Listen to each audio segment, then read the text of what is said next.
ऐसा लगता था कि जाने कितना प्रेम गरीब मुसलमानों के प्रति इनके मन में उभर आया।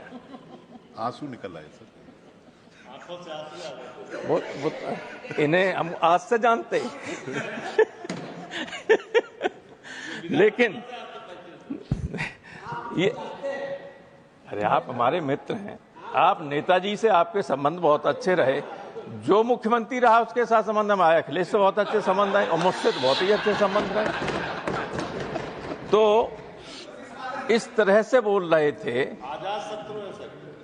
बहुत अच्छे आदमी तो हैं, अच्छे आदमी हैं, किसी एक आदमी से लड़ने की वजह से यहाँ आ गए, लेकिन अच्छी बात है इसकी आलोचना करने से बड़े पद पर पहुंचे।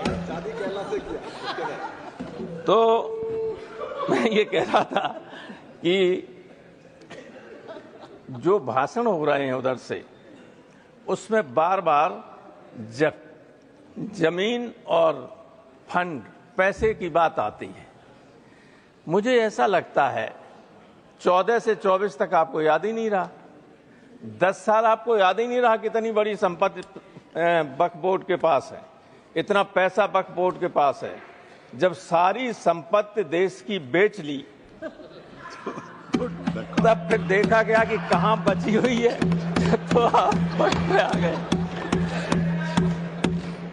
ऐसा मत कीजिए, ये देश सबसे मिलकर ही, सबके सहयोग से ही आगे बढ़ सकता है और बढ़ेगा। कितना ही गलत या अलग अलग रास्ते पर डाइवर्स उस पर हम चलें, लेकिन अंततोगत्वा कभी न कभी दिमाग में ये आता ही है कि हमें मिलकर काम करना होगा, तभी देश की तरक्की हो सकती है। लेकिन हमें बुरा न मानो, एक सेंटेंस में कह रहा हूं, मैं कई बार इतना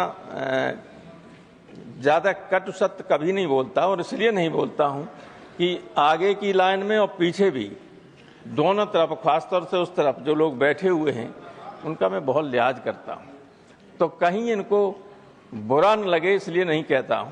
लेकिन मुझे ऐसा लगता है, प्रोफेसर मनोज झा ने इशारा किया था कि हम धीरे धीरे डेमोक्रेटिक स्टेट से टोटलिटेरियन स्टेट की तरफ बढ़ रहे हैं, और ये बहुत ही नुकसानदायक बात होगी इधर बैठे हुए लोगों के लिए भी और उधर बैठे हुए लोगों के लिए भी, अगर ऐसी स्थिति आती है तो। इसलिए ये स्थिति मत पैदा होने दीजिए।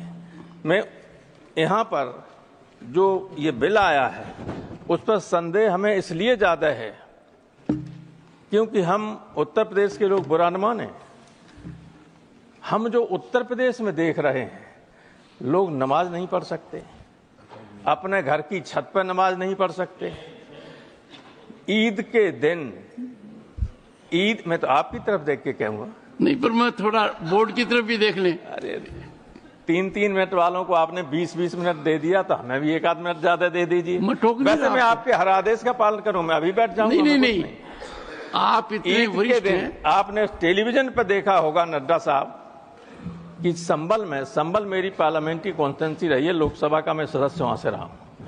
ईद के दिन जब लोग नमाज पढ़ रहे थे तो बाहर अधिकारी नंगी हाथ में रिवॉल्वर लिए हुए घूम रहे, फोर्स के साथ, जहां शांति की बात होती है। जब ये माहौल प्रदेश में कहीं हो जाए तो आप किसी अच्छे मन से भी अगर कोई बिल लाएंगे जिसमें इन्वॉल्व माइनॉरिटी होगी, उनको भरोसा हो ही नहीं सकता आप पर।